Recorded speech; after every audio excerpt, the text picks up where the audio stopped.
You're destroying our family. My son Brandon's voice cut through the entire restaurant like a knife through butter. Every single conversation around us just stopped. Forks hanging in the air, wine glasses halfway to mouths. The kind of silence that makes your ears ring. I was holding my water glass when he said it, and I felt my hands start shaking so badly that the ice cubes rattled against the sides. My throat closed up completely. I couldn't swallow, couldn't breathe. Just sat there frozen while everyone in that upscale Italian place on Fifth Avenue turned to stare at us. Brandon was standing now, 32 years old, wearing the navy suit I'd bought him for his promotion. Last year, his face red and twisted up with anger I'd never seen before. Not like this, not directed at me. "Did you hear me, Mom?" His voice got even louder. "You're embarrassing yourself. You're embarrassing all of us." I could feel my face burning. That horrible hot flush that starts at your chest and crawls up your neck like you're being set on fire from the inside. I'm 59 years old. I've given presentations to boardrooms full of executives. I've buried a husband. I've raised 2 kids mostly on my own after their father died when they were teenagers. I've survived things that would break most people. But sitting there in that restaurant with my son screaming at me and everyone watching, I felt about 6 inches tall. Before I continue, tell me where you're watching from. The worst part wasn't even Brandon. It was the looks. Oh God, the looks from the other diners. I could see them all putting it together. Brandon had said, "You're destroying our family," but what he really meant was sitting right next to me, completely silent, not moving, just watching everything with those calm, dark eyes. Ethan, 26 years old, 33 years younger than me, wearing a simple black sweater and jeans, looking exactly like what everyone was thinking. Too young for me, way too young. What the hell was I thinking? Was I having some kind of breakdown? Was this a crisis? Was I trying to recapture my youth? Was I pathetic? Was I desperate? Was I one of those women? I could read it all on their faces. The judgment, the disgust on some of them, the pity on others, which was somehow worse. An older woman at the table nearest to us literally put her hand over her mouth and whispered something to her husband, who looked at me, then at Ethan, then shook his head. My daughter Kayla was sitting across from us next to Brandon, and she was crying. Not loud, just tears running down her face, ruining her makeup. 28 years old and looking at me like I'd betrayed her personally. "Mom," she said, her voice all choked up. "Please. Just listen to what Brandon's saying. This isn't right. You have to see that this isn't right. This isn't right? Like I was doing something criminal. Like I was hurting someone. Like I was the villain in some story they'd written in their heads without ever asking me for my side."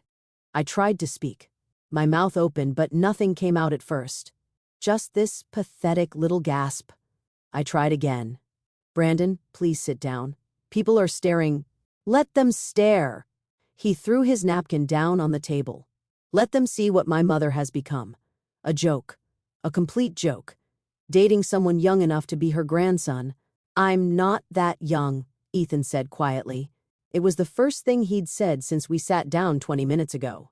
His voice was calm, level, no anger in it at all. He was just correcting a fact. Brandon's head snapped toward him like a whip. "You don't get to talk. You don't get to say a single word. You're the problem here." "Brandon," I started, but he cut me off. "No, Mom, no. I've been trying to have this conversation with you privately for 3 months. 3 months since you dropped this bomb on us. Since you told us you were seeing someone, and then we find out he's barely out of college. But you wouldn't. Listen. You kept making excuses. You kept saying we didn't understand. Well, we understand perfectly. You're having a midlife crisis, and he's—" Brandon pointed at Ethan like he was pointing at trash on the sidewalk. "He's taking advantage of you." My hands were shaking worse now. I put the water glass down before I dropped it, pressed my palms flat against the white tablecloth.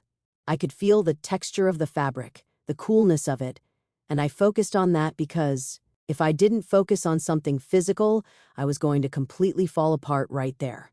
"He's not taking advantage of me," I managed to say. My voice sounded weak, small, nothing like my real voice. Brandon, if you would just listen. What's there to listen to? Kayla jumped in. Her voice was rising too now. Mom, what could you possibly say that would make this okay? He's 26. 26, I'm 28. He's younger than me. Doesn't that feel wrong to you? Age is just... I started, but even I couldn't finish that sentence. Age is just a number? God, how cliché. How stupid. How exactly like what everyone expected me to say. Age is just what? Brandon practically yelled it. Just a number? Are you kidding me right now? Dad has been dead for 12 years and this is how you honor his memory? By shacking up with some kid who probably just wants your money? That one landed like a physical blow. I actually flinched. The money thing. Of course. Everyone thought that. Everyone always thought that when an older woman dated a younger man, he must be after her money. He must have an angle. Because why else would a 26-year-old be interested in a 59-year-old woman, right? It couldn't possibly be genuine. It couldn't possibly be real. I looked at Ethan.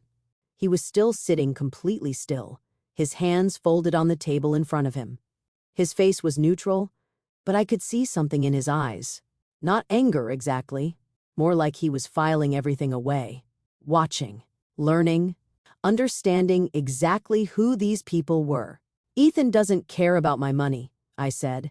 God, even that sounded defensive. Weak. Oh, please. Brandon laughed, but it wasn't a real laugh. It was cruel. Sharp. Mom, wake up. Look at him. Look at you. What does a 26-year-old guy with his whole life ahead of him want with a woman who's almost 60? Use your brain. I felt something crack inside me. Not break completely, but crack. Like ice starting to splinter. I am using my brain, I said, and my voice came out harder now. Steadier. I'm using my brain and my heart, and I'm making my own choices about my own life. Your choices affect us. Kayla was really crying now. Mascara running down her face. Don't you get that? People are already talking. My friends, Brandon's colleagues, everyone at the club, they're all talking about how our mother is dating someone our age. Do you know how humiliating that is for us? The club, of course. The country club where I'd been a member for 15 years. Where I played tennis twice a week and had lunch with the other women. And pretended to care about their golf tournaments and charity galas. Where I'd spent years being the respectable widow, the put-together professional woman, the good mother. I'm sorry you're embarrassed, I said, and I meant it. I did. But this is my life, not yours. You're our mother. Brandon's voice dropped lower now, which was somehow more frightening than when he was yelling. You're supposed to set an example. You're supposed to act your age. Not like some desperate woman trying to feel young again. Desperate. That word hit me right in the chest. My hands were trembling so badly now that I had to put them in my lap under the table so no one could see. My throat was so tight I could barely breathe. I could feel tears starting to burn behind my eyes, but I refused to cry. Not here. Not in front of all these people. I could feel the weight of every single person in that restaurant watching us. Judging me. The older couple was still staring, not even pretending not to. A younger woman 2 tables over had her phone out. Taking video, probably. Or at least pretending to look at her phone while she listened to every word. This would be all over social media by tomorrow. All over the club. Everyone would know. Everyone would have an opinion. I thought about my colleagues at work. I'm a senior marketing director at a pharmaceutical company. I've worked my way up for 30 years. I have respect. Authority. People listen when I talk. But this would change how they saw me. The whispers would start. The looks. The questions about my judgment. Brandon, I tried one more time. My voice was shaking now and I hated it. Hated how weak I sounded. Please. Can we talk about this somewhere private? Not here. Why? Because you're embarrassed? You should be embarrassed. You should be mortified. Walking around New York City with him like it's normal. Holding hands in public, going to events together. Do you know what people say when they see you two? Do you have any idea? I did know. Of course I knew. I'd heard the whispers at the theater last month. seen the stares at the gallery opening, felt the judgment radiating off people like heat. Every time we went out together, I felt it. The eyes on us, the calculations, the disgust or the pity or the amusement. I'd spent the last 3 months trying to pretend it didn't bother me, trying to hold my head high, trying to believe that it didn't matter what other people thought, that I deserved happiness, that age gap relationships were becoming more accepted, that I wasn't doing anything wrong. But sitting there with my children attacking me in public, with strangers watching and judging, with Ethan silent beside me, I felt every single one of my 59 years. I felt old, used up, foolish. Exactly like what they were saying I was. I know what people say, I whispered. Then why are you doing this?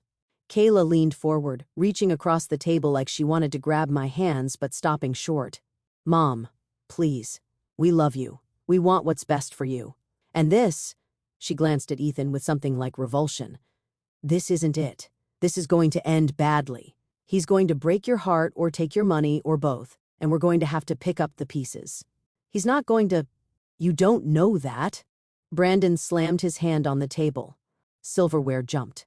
Several people gasped. You don't know anything about him. You've known him for what, 4 months? 5? And you're already parading him around like he's your boyfriend, like this is a real relationship.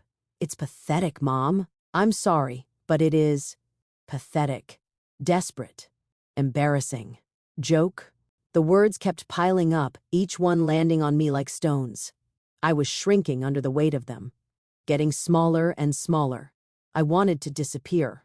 I wanted the floor to open up and swallow me whole. I looked down at the table, at my plate of untouched pasta, at the wine glass I'd barely sipped from because I was too nervous to drink, at my hands, which looked old in the soft restaurant lighting, wrinkled, age-spotted, the hands of a woman almost 60, no matter how much moisturizer I used or how many manicures I got. What was I thinking? That I could compete with the young women Ethan could have? That a 26-year-old man actually wanted me for me? That this was sustainable? Maybe Brandon was right. Maybe I was having some kind of crisis. Maybe I was being foolish. Maybe everyone was right and I was wrong and I just couldn't see it because I was too caught up in feeling wanted again, feeling desired again, feeling alive again after years of being alone. Mom? Kayla's voice was softer now, gentler, like she was talking to a child. We're saying this because we love you, because we want to protect you. Can't you see that? I nodded without looking up. My vision was blurry with unshed tears. Then end it, Brandon said. Flat. Final. End it now, tonight. Tell him it's over. Go back to your life. Your real life. The one that makes sense. I felt Ethan shift slightly beside me. Not much. Just a tiny movement. But I'd become attuned to his presence over the past months. I knew his rhythms, his stillness, the way he watched and listened and absorbed everything before he spoke. He still hadn't said anything since that one quiet correction about his age. He was just sitting there, letting my children attack me, attack him, attack us. Why wasn't he defending me? Why wasn't he saying something? Why wasn't he proving them wrong? Maybe because he couldn't. Maybe because there was nothing to say. Maybe because they were right. I started, but I didn't know how to finish. I looked at Ethan, really looked at him. He was beautiful. That was the truth. Dark hair, dark eyes, olive skin. Tall and lean with the kind of effortless posture that comes from being young and healthy and not carrying decades of stress in your shoulders. He looked like he could be in a magazine. Like he should be dating a 25-year-old model or actress or someone from his generation. What was he doing with me? I thought about how we met. At a museum fundraiser. One of those events I went to out of obligation, where I knew everyone and everyone knew me and it was all very polite and boring and exactly the kind of thing a respectable 59-year-old widow was supposed to do. He'd been there with someone from the museum board, standing by the Rothko exhibit, staring at one of the paintings with this intense concentration. I'd walked past him, then doubled back because there was something about the way he was looking at that painting. like he was having a conversation with it. We'd started talking about art, then about philosophy, then about life and loss and meaning. We talked for 2 hours straight, right there in the museum, while the fundraiser went on around us. And not once did I think about our ages. Not once did it matter. He'd asked for my number. I'd hesitated, then given it to him. He'd texted me the next day. We'd met for coffee, then dinner, then more dinners, long walks through Central Park, museum visits, conversations that stretched into the early morning hours, and somewhere in there I'd fallen for him. Completely, stupidly, impossibly. But sitting there in that restaurant with my children's words crushing me and all those strangers watching, the impossibility of it all came crashing down. "You're right," I heard myself say. The words came out in a whisper. "You're right. This was a mistake." Part 2. I felt Ethan go completely still beside me. Not like he was just sitting still anymore. Like he'd turned to stone. "Mom?" Kayla's voice had surprise in it. Relief. Like she couldn't believe I was actually agreeing with them. "It was a mistake," I said again, louder now. My voice was shaking, but the words kept coming. "I shouldn't have. I wasn't thinking clearly. You're right. About all of it." Each word felt like I was pulling out a piece of myself. Like I was tearing away something vital. But what else could I do? Sit there and let them keep attacking me? Keep humiliating me in front of all these people? Keep proving to everyone watching that I was exactly the foolish old woman they thought I was? Oh, thank God. Brandon sat down heavily in his chair. "Thank God you're finally seeing sense." I couldn't look at Ethan. Couldn't bear to see his face. I kept my eyes down, fixed on the tablecloth, on the pattern of the weave, counting the threads. Because if I didn't focus on something concrete, I was going to break down completely. "I think we should leave," I said. My hands were still shaking. My whole body was shaking. "I think I need to go home." "We'll take you," Kayla said quickly. "We can all go together. We can talk more about this at home. Make a plan." A plan. Like this was a problem to be solved. Like I was a problem to be solved. I started to push my chair back from the table. Started to stand up. My legs felt weak, like they might not hold me. I was 59 years old, and I felt every single day of it. Felt the weight of my age, my choices, my life pressing down on me until I could barely breathe. And then Ethan spoke. No, just that one word. Quiet. Calm. But something in the way he said it made everyone freeze. "Excuse me?" Brandon's voice was sharp. Aggressive. "What did you just say?" I said no. Ethan still wasn't looking at Brandon. He was looking at me. Right at me. His dark eyes steady and clear. "We're not leaving. Not like this. You don't get a say in this," Brandon snapped. "This is a family matter." "Exactly," Ethan said. "It's her family. Not yours to control." The air in the restaurant changed. I could feel it. The silence got heavier somehow. More people were watching now, drawn by the shift in energy. The hint of confrontation. "Control?" Brandon's voice went up. "I'm trying to protect my mother from a gold-digging kid who's obviously using her." "Brandon, stop," I said. But my voice came out weak, unconvincing. Ethan shifted in his seat, turned to face Brandon directly. His expression was still calm, but there was something different in his eyes now. Something harder. "You've been talking for the past 20 minutes, Ethan said. His voice was quiet, but it carried through the restaurant like he was used to being heard.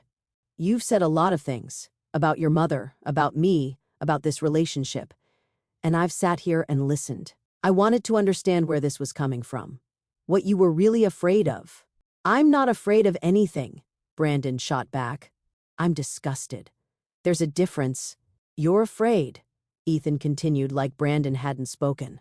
"You're afraid of what people think. You're afraid of how this makes you look. You're afraid that your mother is happy with someone you don't approve of, because that means she doesn't need your approval.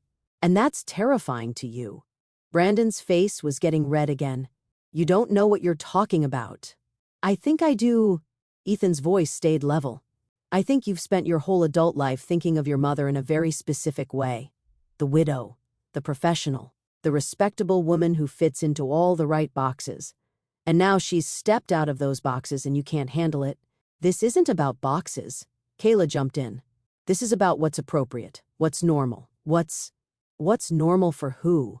Ethan looked at her now. Normal for you? Normal for your country club friends? Normal for people who think a woman over 50 should just accept being alone for the rest of her life? I stared at him.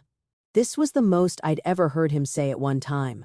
In all our months together, he'd been the one who listened more than talked, who asked questions instead of making statements, who let me fill the silence with my stories, my fears, my hopes. But now he was speaking and everyone was listening, and I couldn't figure out what was happening. My mother isn't alone, Brandon said. She has us. She has her work. She has her friends. She doesn't need to make a fool of herself with you. She has a life you approve of, Ethan corrected. That's not the same thing as a life she chose. She chose to be our mother, Kayla said, her voice breaking. She chose that when she had us. And part of that is setting an example. Being someone we can be proud of. And you're not proud of her now? Ethan asked. Because she found someone who makes her happy? Someone half her age. Brandon slammed his hand on the table again. Christ, do I have to spell it out?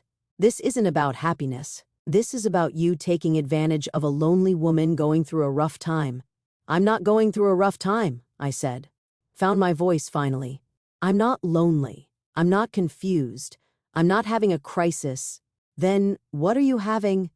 Kayla asked, looking at me with her tear-stained face. Because this isn't like you, Mom. This isn't who you are. Maybe it is who I am, I said. The words came out stronger now. Maybe you just never saw it before, because I was too busy being who you needed me to be. The table went quiet. Brandon and Kayla stared at me like I'd said something in a foreign language. That's not fair, Brandon said finally. Isn't it? I could feel something shifting inside me. That crack from earlier spreading wider. When your father died, I put everything into raising you two, into building my career, into being strong and stable and reliable. I did everything right. Everything.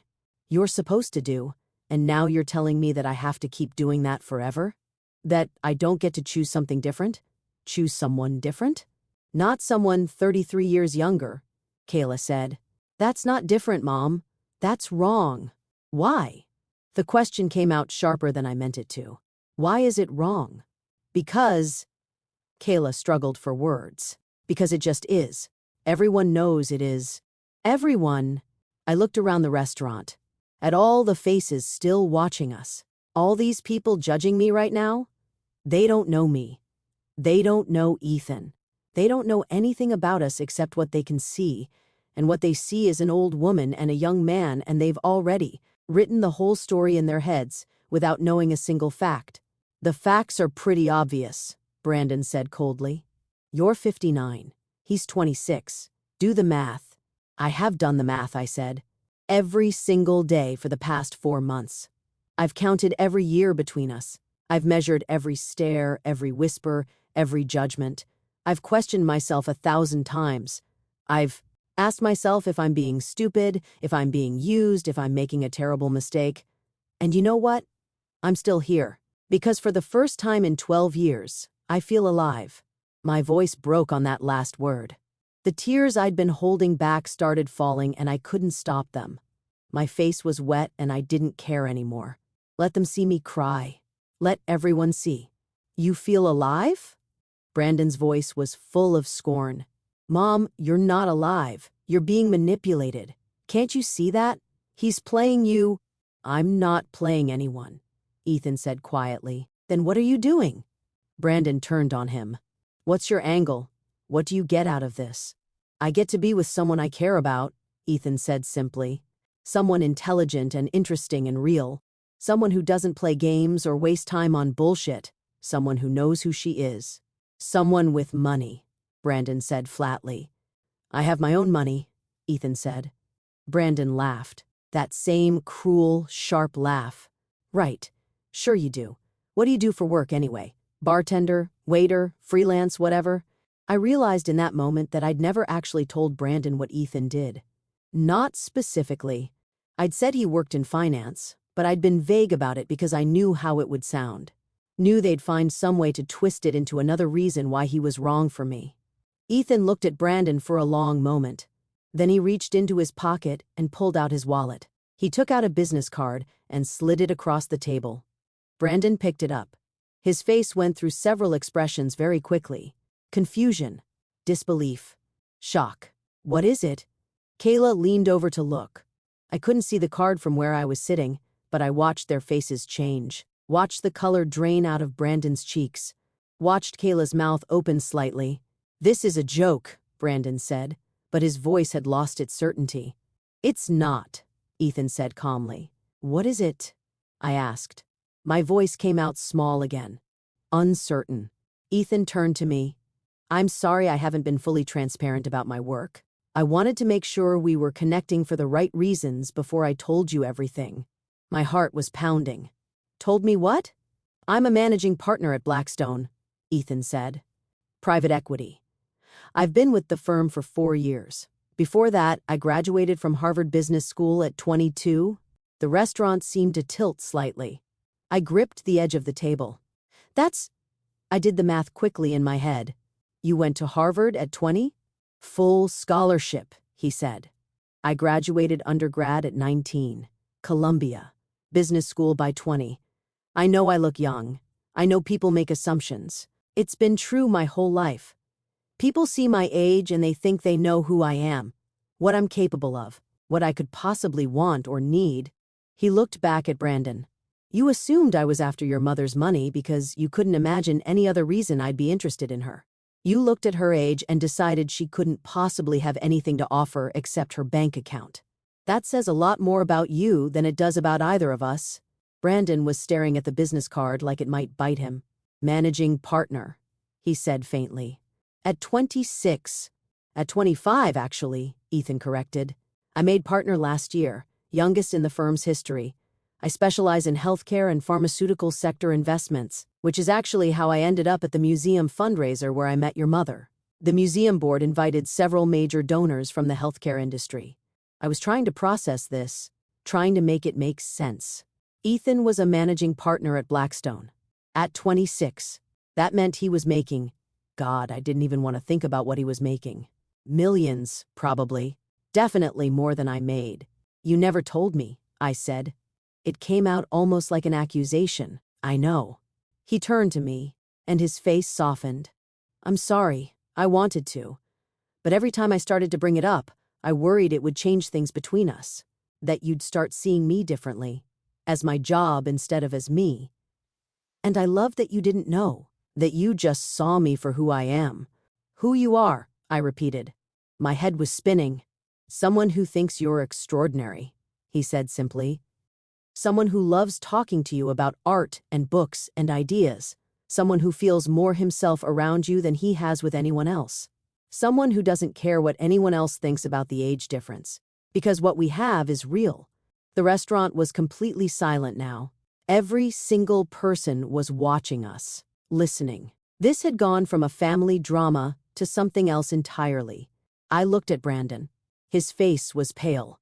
He still had the business card in his hand, but he was just staring at it like he couldn't quite believe it was real. "Say something," I whispered. Brandon's jaw worked for a moment. Then he looked up at Ethan with something like confusion.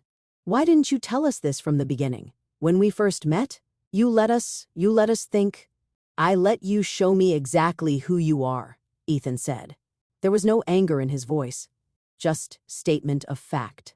"I wanted to see if you actually cared about your mother's happiness, or if you just cared about appearances, about what people would think, about maintaining the image of your family." "That's not fair," Kayla said, but her voice was weak now. Uncertain. "Isn't it?" Ethan looked at her.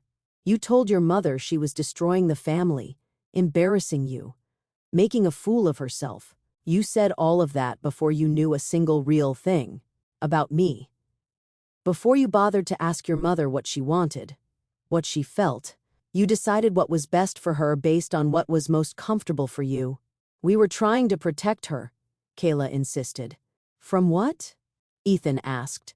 "From being happy? From making her own choices? From having a relationship that doesn't fit into your idea of what's appropriate? From being hurt, Brandon said. He put the card down on the table carefully, like it might explode. We thought, everyone thinks. Everyone thinks an older woman with a younger man must be deluded or desperate, Ethan finished. That she must be being used. Because God forbid a woman over 50 be wanted for herself, for her mind, her personality, her life experience, for who she actually is. He leaned forward slightly. Your mother is one of the most brilliant people I've ever met. She's built an entire career from nothing. She raised 2 kids on her own after losing her husband. She's traveled, read, experienced things I can only dream about. When I talk to her, I learn something new every single time. When I'm with her, I feel challenged in the best way. She doesn't treat me like a kid. She doesn't patronize me. She sees me as an equal. And I see her the same way. His voice was getting stronger now, more passionate. The age difference doesn't matter because we connect on a level that has nothing to do with age. We want the same things. We value the same things. We make each other better. But you couldn't see any of that because you were too busy being embarrassed, too busy worrying about what your friends would say. The silence that followed was deafening. I could hear my own heartbeat in my ears. Could feel every eye in that restaurant on us. Brandon opened his mouth. Closed it. Opened it again. He started, then stopped. I looked at my son and saw something I'd never seen before. Shame. Real, deep shame spreading across his face like a stain. Mom, he said finally. I wasn't. You called me pathetic, I said quietly. You said I was destroying our family. You said I was embarrassing you. In front of all these people. You humiliated me. I was trying to help, he said, but it sounded hollow even to him. You were trying to control me, I said. Just like Ethan said. You wanted me to fit back into the box you'd built for me. The widow, the mother, the woman who exists to make you comfortable. Kayla was crying again, but differently now. Not angry tears. Something else. We love you, Mom, she said. We do. We want what's best for you. What you think is best, I corrected. Without asking me what I want. Part 3. The waiter approached our table nervously, clearly trying to figure out if he should interrupt or not. Is everything okay here? He asked in a low voice. We're fine, I said automatically. Then I realized how ridiculous that was. Nothing about this was fine. Actually, could we have the check? Of course.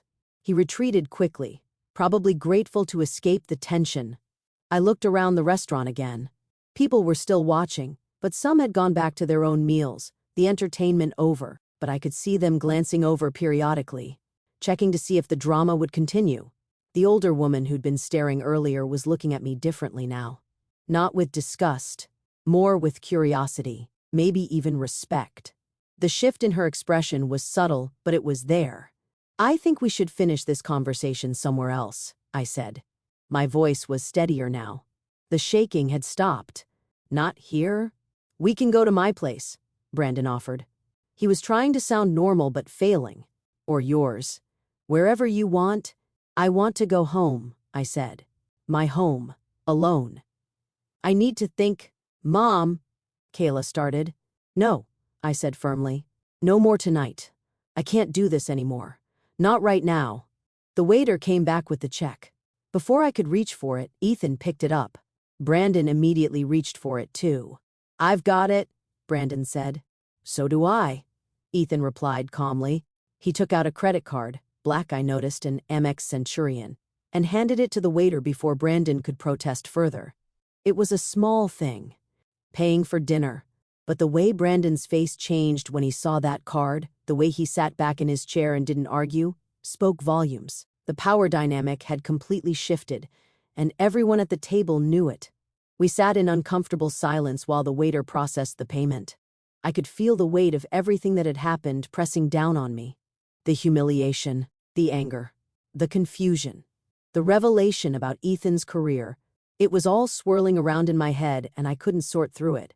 When the waiter brought back the receipt, Ethan signed it quickly and stood up. He held out his hand to me, a simple gesture of help, and I took it. His hand was warm and steady, and I held onto it maybe a little too tightly as I got to my feet. My legs were still shaky, but they held. I reached for my purse, grateful to have something to do with my hands. Brandon and Kayla stood too. We all moved toward the exit in a strange, awkward procession. I could feel people watching us leave, probably wondering how the story ended. If the old woman stayed with the young man, if the family reconciled, if there was a neat, tidy conclusion to the drama they'd witnessed. But life doesn't work like that. There was no neat conclusion. Just 4 people walking out of a restaurant carrying more baggage than when they walked in. Outside, the November air was cold and sharp. I hadn't worn a heavy enough coat. I was shivering within seconds. Ethan immediately took off his jacket and put it around my shoulders. It was too big, smelled like his cologne, and the gesture was so automatic, so caring, that I felt tears threatening again. "Mom," Brandon said. He was standing a few feet away, hands in his pockets, looking younger than his 32 years. "Can we talk? Please?" "Not tonight," I said. I meant what I said. "I need time." "When?" Kayla asked. Her makeup was completely ruined now. Mascara streaked down her face. She looked miserable. "I don't know," I said honestly. "A few days? Maybe a week?" "I'll call you."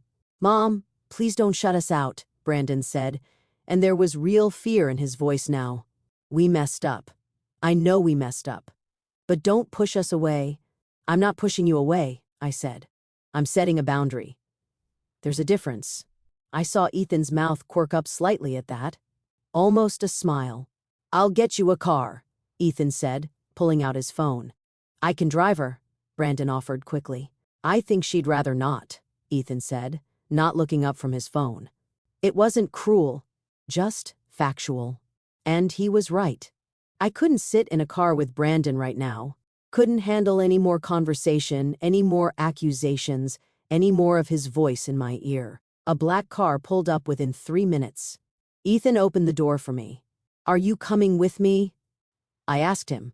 My voice came out smaller than I intended. He hesitated. "Do you want me to?" I looked at him. Really looked at him. This man who I thought I knew but apparently didn't know at all. Managing partner at Blackstone. Harvard at 20. Millions of dollars. He could have anyone. Anyone at all. And he'd chosen me. "Yes," I said. "Yes. I want you to come with me." He got into the car beside me. As we pulled away, I looked back and saw Brandon and Kayla standing on the sidewalk, looking lost. Looking like children who'd just realized they'd broken something they couldn't fix. Good, a mean part of me thought. Let them feel what I felt, but mostly I just felt exhausted. The drive to my apartment on the Upper West Side was quiet. Ethan didn't try to make conversation, didn't try to fill the silence. He just sat beside me, his hand finding mine in the darkness of the back seat, his thumb tracing small circles on my palm. It was such a small gesture, but it grounded me, reminded me that I wasn't alone in this. When we got to my building, he paid the driver and walked me upstairs. My doorman, Marcus, greeted us both with professional courtesy, but I saw his eyes go between us. He'd seen Ethan before, of course, had probably noticed the age difference, had probably wondered, had probably gossiped with the other staff. I didn't care anymore, or maybe I was just too tired to care. Inside my apartment, I dropped my purse on the console table and stood in the entryway, not sure what to do next. The place felt different somehow, like I was seeing it with new eyes. It was decorated tastefully, expensively. The kind of apartment you'd see in a magazine. Neutral colors, carefully chosen art, everything in its place. A museum, not a home. How long had it been like this? How long had I been living in this beautiful, sterile space, pretending I was happy? "Do you want tea?" Ethan asked. "Wine? Water?" "Wine," I said. "Definitely wine." He went to the kitchen, and I heard him opening the wine fridge, selecting a bottle, opening it with the familiarity of someone who'd done this before. He'd been to my apartment maybe a dozen times, had stayed over a few nights, but I'd kept those visits quiet, secret, almost, like I was ashamed. God, I had been ashamed, not of him, of myself, of what people would think. He came back with 2 glasses of red wine. I took one and drank too fast, not tasting it, just wanting the warmth, the slight numbing effect. "Slow down," he said gently. "You haven't eaten anything." He was right. The food at the restaurant had gone untouched. My stomach was empty except for anxiety and wine. "I'll make you something," he said, starting back toward the kitchen. "Wait." I caught his arm. "Just wait. Sit with me." We sat on the couch, the expensive cream-colored couch I'd bought last year because the designer said it would brighten the space. I never sat on it. Too worried about spills, about marks, about ruining it. I was so tired of being worried about ruining things. "You're a managing partner at Blackstone," I said. It still didn't sound real. "Yes." "At 26. "Yes." "And you didn't tell me." He set his wine glass down and turned to face me fully. "I didn't tell you because every time I tell people what I do, it changes how they see me. They either start treating me like a kid who got lucky, or they start seeing dollar signs, or they get weird about the power dynamic. I wanted you to know me first. Just me. Just you," I repeated. "But this is part of who you are." "It's what I do," he corrected. "Not who I am." There's a difference. I thought about that, about how I'd introduced myself to people for years. As a marketing director, as a widow, as a mother. Those were things I did, roles I played. But were they who I was? "Why me?" I asked. The question that had been haunting me since we first started seeing each other. "Really, I need to understand. You could be with anyone. Someone your age. Someone what?" He interrupted gently. "Someone easier? Someone who wouldn't come with adult children who hate me? Someone I could take to company events without people staring?" "Yes," I whispered. "All of that. I don't want easy," he said. "I've had easy. I've dated women my age, women who were impressed by my job and my money and wanted to be seen with me at the right parties. Women who were playing a game I didn't want to play, and I was so bored I could barely stand it." He reached out and took my hand. "Then I met you, and you didn't care that I was young. You didn't try to impress me or manage me or turn me into some kind of project. You just talked to me, really talked to me, about things that mattered. And when I told you what I thought, you listened, you challenged me, you made me think harder, be better. But I gestured vaguely at myself. "I'm old enough to be your mother." "You're not my mother," he said firmly. "You're a woman I respect and admire and care about, a woman who's lived enough life to know who she is and what she wants, a woman who doesn't waste time on bullshit or games." That's incredibly attractive to me. "But the age difference is a number," he finished. "Just math. It doesn't change how I feel when I'm with you. It doesn't change the conversations we have or the connection we share. And it shouldn't change how you feel about yourself." I wanted to believe him. God, I wanted to believe him so badly. But sitting there in my expensive apartment, still feeling the weight of everyone's judgment from the restaurant, still hearing Brandon's words in my head, pathetic, desperate, destroying our family, it was hard. "They think you're using me," I said. "I know. They think I'm a fool. I know that too. Are they right?" I looked at him. "Am I being a fool?" He was quiet for a moment, choosing his words carefully. "I think you're scared. I think you've spent your whole life doing what other people expected you to do. Being the good wife, the good mother, the good professional, playing by rules that were written, by people who don't know you and don't care about your happiness. And now you're doing something just for yourself, something that makes you happy but doesn't fit the script, and it's terrifying." He was right. He was so right. It hurt. "I am terrified," I admitted. "Every day. Every time we go out in public and I see people looking at us. Every time someone makes a comment or gives us a look. Every time I see myself in the mirror next to you, and I look old and you look young, and I wonder what the hell I'm doing. And yet you're still here," he said. "Still with me. Why?" I thought about it. Really thought about it. "Because when I'm with you, I feel like myself. More than I have in years, maybe ever. You don't want me to be anything except who I am. And that's My voice broke. That's such a gift. Such an incredible gift. And I'm so afraid of losing it. Of losing you. You're not going to lose me, he said quietly. Not because of your age or your kids or what anyone else thinks. The only way you'll lose me is if you push me away because you're too afraid to believe this is real. I set down my wine glass before I dropped it. My hands were shaking again, but for different reasons now. Is it real? I asked. Tell me the truth. Is this real, or are you going to wake up in 6 months and realize you made a mistake? That you want someone your own age? Someone who doesn't come with all this baggage? Everyone has baggage, he said. Mine just looks different than yours. But yes, this is real. For me, it's real. The question is whether it's real for you or whether you're going to let other people's opinions convince you to give up something good. I looked at him, at his young face, his serious eyes, his calm certainty.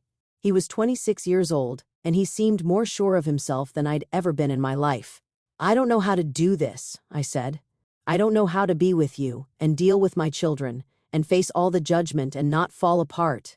So don't do it alone, he said simply. Let me help. Let me be your partner in this instead of just someone you're seeing in secret. Stop hiding us. Stop apologizing for us. Stop letting other people's discomfort make you feel bad about something that makes you happy. They'll never accept this, I said, thinking of Brandon and Kayla. Maybe not, he acknowledged. Or maybe they will eventually. People adjust, they get used to things. But even if they don't, that's their choice, not yours. You can't control how they feel. You can only control how you respond. I leaned back against the couch, exhausted. I told them it was a mistake. At the restaurant, I told them you were a mistake. I know. I'm sorry. Don't be sorry. You were being attacked. You were trying to survive. I understand that. You just sat there, I said. While they were saying all those horrible things, you didn't defend yourself. I was waiting, he said. For what? To see if you would. That hit me like a punch. You wanted me to defend you? I wanted you to defend us, he corrected. To decide whether this relationship was worth fighting for. I can tell you I care about you until I'm blue in the face. But if you don't, believe it, if you don't think you deserve it, nothing I say will matter. So you just let them attack you? Let them humiliate both of us? I let them show you who they really are, he said. And I waited to see if you'd realize that their opinion doesn't define you. That you get to choose your own life. I stared at him. That's a hell of a gamble. I know. He gave me a small smile. But I believe in you. Even when you don't believe in yourself? The tears came then. Really came. Not the careful, controlled crying from the restaurant. Full, ugly sobbing. All the stress and fear and shame and confusion from the past months pouring out of me. Ethan pulled me against him, and I buried my face in his chest and cried like I hadn't cried since my husband died. Cried for the woman I'd been trying to be for everyone else. Cried for the fear of being myself. Cried for the loneliness I'd been carrying for 12 years, pretending I was fine, pretending I didn't need anyone. He held me and didn't try to fix it, didn't tell me it was okay or that everything would be fine, just held me and let me fall apart. When I finally stopped crying, my face was swollen and blotchy and I probably looked terrible. But Ethan just handed me a tissue and waited. I'm a mess, I said. You're human, he replied. I wiped my face, knowing it was futile. What happens now? That's up to you, he said.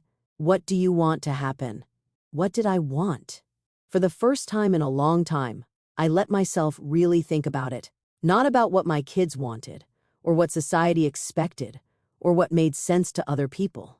What did I want? I want to stop being afraid, I said slowly. I want to stop apologizing for being happy.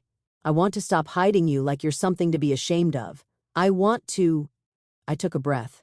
I want to choose this. Choose us. Even if it's hard. Even if people judge. Even if my kids never accept it. Are you sure? He asked. Because once you make that choice, you can't make it halfway. You can't keep one foot in being who they want you to be and one foot in being who you actually are. You have to commit. I know. And I did know. I could feel it settling into my bones. The certainty, the rightness of it. I'm sure. Part 4. The next few days were hard. Really hard. I didn't call Brandon or Kayla. I needed space to think, to process, to figure out what I actually wanted separate from their opinions. They texted me, both of them, multiple times a day. From Brandon, "Mom, please can we talk? I'm sorry for how I handled things. Please." From Kayla, "I love you. I just want you to be happy. Can we start over?" I didn't respond right away. Ethan had been right about one thing. I'd spent my whole life responding to other people's needs before addressing my own. I needed to break that pattern. I went to work, had meetings, reviewed campaigns, did the job I'd been doing for 3 decades. But everything felt different now. Sharper somehow, like I was seeing it all with new eyes. My colleague Jennifer stopped by my office on the 3rd day after the restaurant incident. "You okay?" she asked, leaning against the doorframe. "You seem different." "Different how?" I asked. She thought about it. More present, maybe? I don't know. Something shifted. I almost laughed. Something had definitely shifted. "I'm seeing someone," I heard myself say. I hadn't planned to tell anyone at work. Hadn't planned to make it public. But the words came out anyway. "Oh?" Jennifer perked up. "That's great. Who is he? How'd you meet?" "We met at a museum fundraiser," I said. I paused, feeling the old fear creeping back. The worry about judgment. But I pushed through it. "He's 26. Jennifer's eyes widened. 26? As in years old? "Yes." "Wow." She was quiet for a moment. Then, "Okay. Good for you. You're not shocked?" I asked. "I mean, I'm surprised," she admitted. "That's a big age gap. But you're an adult. He's an adult. Why shouldn't you be happy?" She paused. "Is he good to you?" "Very," I said. "Then who cares what anyone else thinks?" She grinned. "Actually, you know what? I'm jealous. My husband's my age and he can barely remember to take out the trash. You're living the dream." It was such a simple interaction, but it made me realize that not everyone would react like Brandon and Kayla had. Some people would judge, sure, but some people would just shrug and move on. And their opinions didn't have to define me. On Saturday, a week after the restaurant, I finally called Brandon. "Mom," he answered on the first ring. "Thank God." "I've been so worried." "I'm fine," I said. "But we need to talk." "Yes, absolutely. Can I come over? Or do you want to come here? Whatever you want." "My place," I said. "Tomorrow, 2 p.m. Bring Kayla." "Of course." "Mom, I'm so sorry. I've been thinking about what I said and how I acted and—" "Tomorrow," I interrupted. "We'll talk tomorrow." I hung up before he could say anything else. My heart was pounding, but I felt steady. Clear. Ethan was at my apartment when I made the call. He'd been staying over more often. We'd fallen into an easy rhythm. He'd work from my place sometimes. I'd go to his loft in Tribeca others. It felt natural. "Right. How do you feel?" he asked after I hung up. "Nervous," I admitted. "But sure. Does that make sense?" "Perfect sense," he said. The next day, Brandon and Kayla arrived exactly on time. They both looked nervous.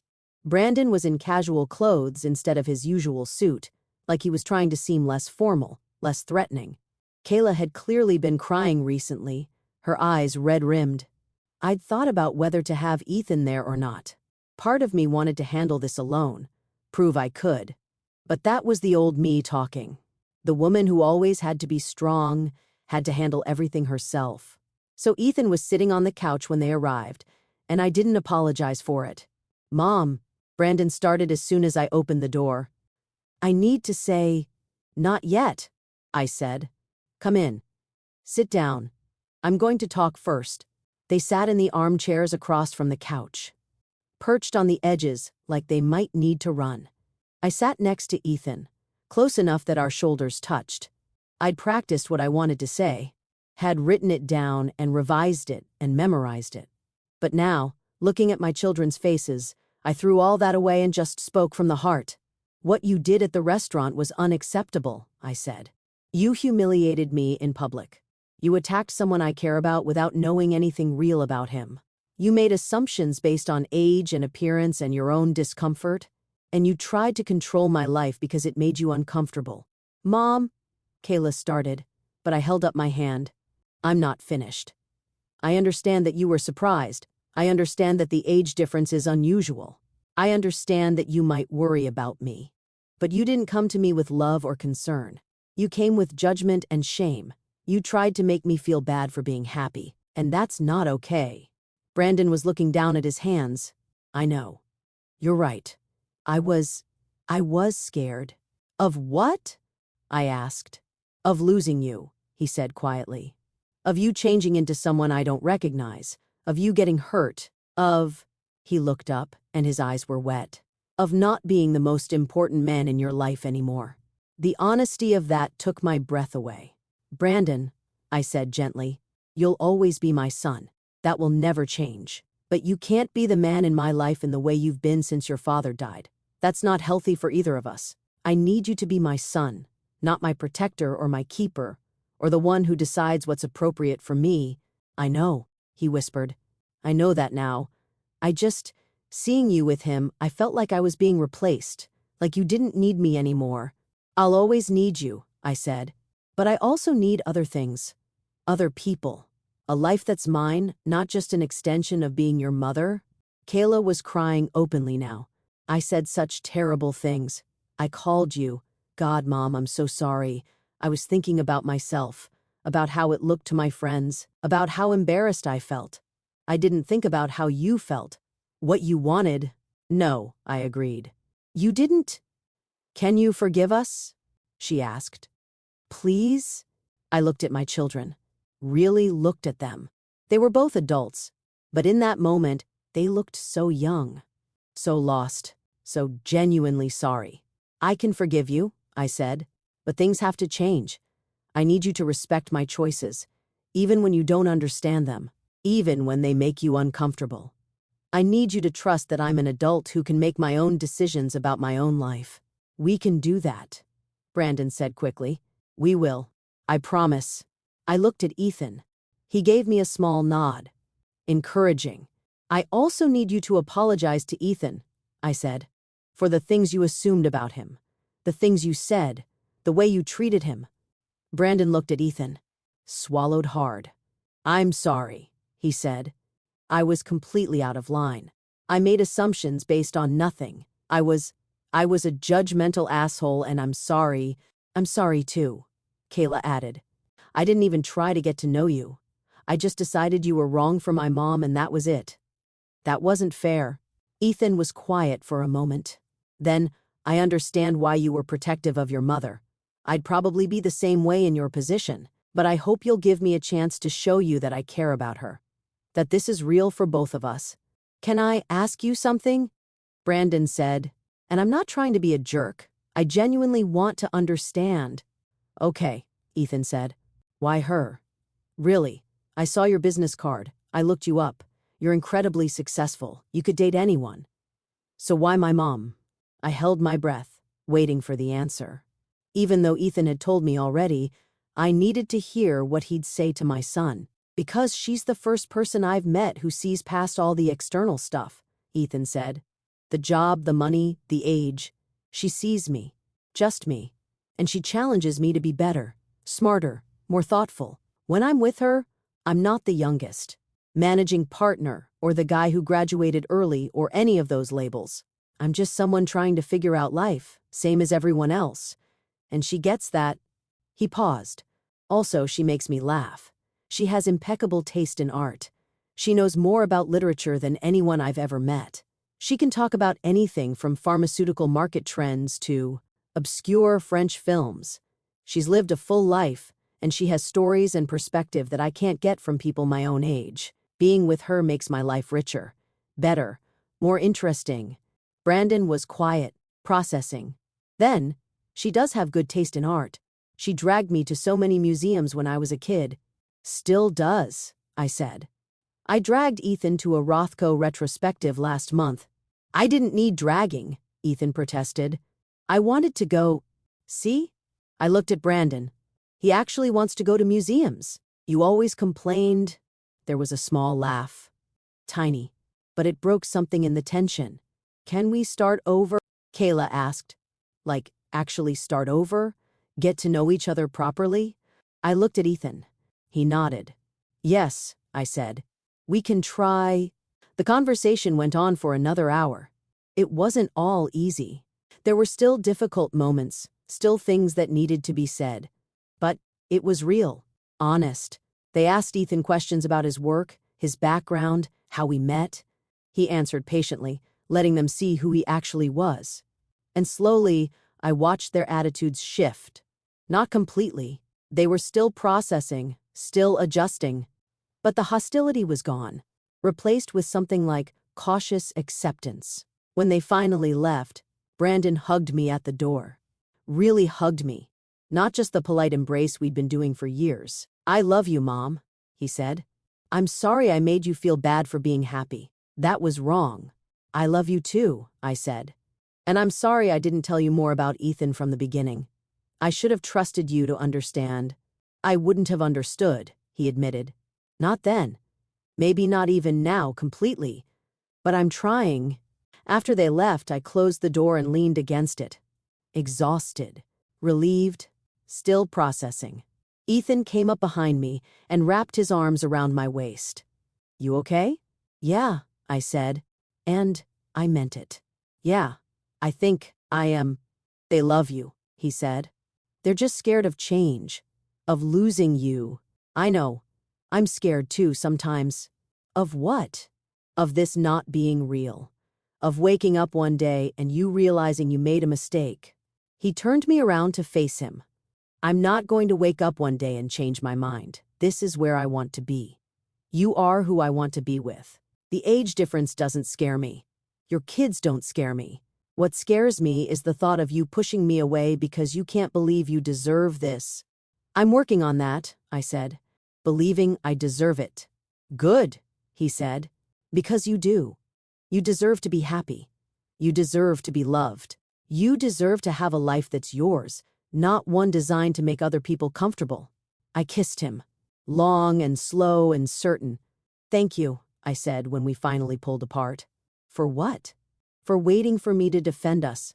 For not stepping in too early. For letting me figure out that I'm worth fighting for. He smiled. You always were. I just helped you remember. The weeks that followed weren't perfect. My kids were trying, but it was still awkward sometimes. They'd catch themselves making comments about the age difference, then apologize. They'd forget and call Ethan Mom's friend instead of Mom's boyfriend. They'd slip up and treat me like I needed protecting. But they were trying, and that was enough. The people at the country club were another story. Word had spread about the incident at the restaurant. About Ethan. About us. Some people were scandalized. Some were intrigued. Some just thought I was having a very public midlife crisis. I resigned from the club. I'd been thinking about it anyway. It had always felt like an obligation more than a pleasure. But the final straw came when one of the women I'd considered a friend pulled me aside and said, in a very concerned voice, that she hoped I knew what I was doing and that there were more appropriate ways to deal with grief and loneliness. I looked at her and realized I didn't want to spend another second of my life trying to fit into her idea of appropriate. Thank you for your concern, I said politely, but I'm perfectly happy with my choices. And I walked away. Actually walked away from the clubhouse, from the tennis courts, from the whole carefully constructed world of respectable widowhood. It felt amazing. Work was different. Some people were weird about it at first, but most didn't care. I was good at my job. I delivered results. What I did in my personal life didn't change that. Jennifer became an unexpected ally. She started inviting Ethan and me to dinner parties with her and her husband. She introduced us to her friends as if it was the most natural thing in the world. She normalized us in a way that made other people relax. You know what's funny? She said to me one day over lunch. Everyone was so weird about the age gap at first. But now that they've met Ethan and seen you two together, most people have just accepted it. It's like they needed permission to think it was okay. She was right. The more I stopped apologizing for our relationship, the less other people questioned it. Not everyone, of course. There were still stares, still whispers, still people who thought I was deluded or desperate or both. But I stopped caring. Actually stopped caring, not just pretended to. Because the truth was, I was happier than I'd been in years. Maybe ever. Ethan and I had real conversations, real connection. We challenged each other, supported each other, made each other laugh. The age difference was just a fact, like our heights or our favorite foods. It didn't define us. 6 months after the restaurant incident, Ethan's firm was hosting a major gala. Black tie, hundreds of people, all the big names in private equity and finance. He asked me to go as his date. Are you sure? I asked. Your colleagues will be there, your bosses, everyone. I'm sure, he said. I want you there. I want everyone to meet you. I was nervous the night of the gala. I wore a midnight blue gown that I'd spent way too much money on, had my hair and makeup professionally done, and still felt like everyone would see right through me to the insecure 59-year-old woman who worried she didn't belong. But when we walked into the Plaza Hotel ballroom and Ethan introduced me to his colleagues, something amazing happened. They treated me like a person, not like an oddity or a scandal, just like someone Ethan had brought to the gala. They asked about my work, my opinions on healthcare marketing, what I thought about various industry trends. One of the senior partners, a woman in her 60s named Margaret, pulled me aside during cocktail hour. I've been watching you and Ethan, she said. You're good together. Thank you, I said, surprised. I know people probably give you grief about the age difference, she continued. But I've worked with Ethan for years. I've seen him with other women his age. He was always polite but never engaged. Never really there, you know. But with you? He lights up. So don't let anyone make you feel bad about that. I felt tears threatening and blinked them back. That means a lot. Good, she said briskly. Now let's get you another drink and introduce you to the CEO. He's looking for someone to consult on marketing strategy, and you'd be perfect. The rest of the night passed in a blur. I met people, made connections, had conversations that might lead to new business opportunities. And through it all, Ethan was beside me, not hovering or controlling, just there. Partners. On the drive home, I leaned my head on his shoulder and said, "That was actually fun." "Told you," he said, sounding smug. "Don't gloat." "I'm not gloating. I'm just enjoying being right." I laughed. Actual, real laughter. The kind that comes from deep in your belly and makes you feel lighter. "I love you," I said. Just said it. No overthinking. No worrying about whether it was too soon or too much or too anything. Just the truth. He kissed the top of my head. "I love you too." It was the first time either of us had said it out loud. And it felt right. True. Brandon and Kayla hosted Thanksgiving that year. It was the first major holiday since everything had happened, and I was nervous about how it would go. But when Ethan and I arrived at Brandon's house in Westchester, Kayla answered the door with a genuine smile. "Hey, you two, come in." "Ethan, I need your opinion on something. Does this cranberry sauce look weird to you?" Just like that. Normal. Easy. During dinner, Brandon proposed a toast. To family, he said. To growth. To accepting that the people we love might surprise us, and that's okay. He looked right at me when he said it. And I knew we were going to be okay. Later, after dinner, I was helping Kayla clean up in the kitchen when she said, "He makes you happy, doesn't he, Ethan?" "Yes," I said simply. "Good." She dried a plate carefully. "That's all I really wanted. For you to be happy. I didn't know how to separate that from my own stuff. My own fears." "I know," I said. "I've been there. Trying to protect someone by controlling them. It doesn't work." No," she agreed. "It really doesn't." She paused. Then, "Can I ask you something? And you can tell me it's none of my business." "Okay. Do you ever worry about the future? About him getting older and you—" She stopped, struggling for words. "Getting older faster?" I finished. "Yeah, sometimes. But I worry about a lot of things. Car accidents, illness, the normal stuff everyone worries about. The age difference is just one more variable in an already uncertain life. How do you deal with it?" she asked. I focus on now, I said. On today. On the fact that right now, I'm happy. Really happy. And that's enough. She nodded slowly. I think I'm starting to understand that. On the drive home, Ethan said, that went well. Better than well, I said. It felt normal. That's because it is normal, he said. We're just two people who love each other. The rest is just noise. He was right. All the drama, all the judgment, all the fear, it was just noise. And I was finally learning to tune it out. Now, a year after that restaurant incident, I can look back and see how much has changed. Not just with my kids or my social circle or my confidence, but with how I see myself. I'm 59 years old. I'm dating a 27-year-old man. Those are facts, but they're not the whole story. The whole story is that I found someone who sees me, who values me, who loves me for exactly who I am, wrinkles and age spots and all the years I've lived. The whole story is that I stopped apologizing for taking up space, for wanting things, for choosing happiness even when it looked different than what people expected. The whole story is that I learned you can't live your life trying to make other people comfortable, because their comfort is their responsibility, not yours. I still get looks sometimes when Ethan and I are out together, still hear whispers, still see people doing the math in their heads and coming up with whatever story they need to make sense of us. But I don't shrink anymore. Don't hide. Don't feel that burning shame crawling up my neck. I hold his hand. I laugh at his jokes. I introduce him as my boyfriend without hesitation or explanation. Because I'm not destroying my family. I'm not destroying anything. Turns out I wasn't destroying my family. I was destroying their expectations.